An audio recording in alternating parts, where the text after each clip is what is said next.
Hello નમસ્કાર, જય જવાન જય કિસાન। આજે આપણે એક જગ્યાએ જતા હતા ત્યાં રસ્તામાં જામફળની ખેતી દેખવા મળી, તો તમને હું બતાવું છું કે જામફળની ખેતી કેવી રીતના કરી છે એક ભાઈએ। આ જુઓ, મસ્ત મજાની નાની નાની જામફળની ખેતી કરી છે અને એની ઉપર આવી રીતના થેલી મારીને અને ચડાવી દીધું છે। બહુ જોરદાર છે, સફળ ખેતી કરી છે ખેડૂતે જામફળની, બહુ જોરદાર છે। 18 સાલની અંદર છે જામફળની સફળ ખેતી કરી છે આ ભાઈ, અને જામફળ બી બહુ મસ્ત મીઠા લાગે છે અને જોરદાર છે।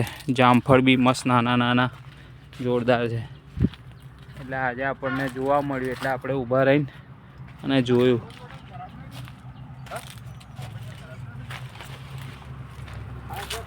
જો કેટલા બધા લાગ્યા છે, આ જુઓ બહુ મસ્ત છે। જામફળની સાઈઝ ને ક્વોલિટી બી એક નંબર છે।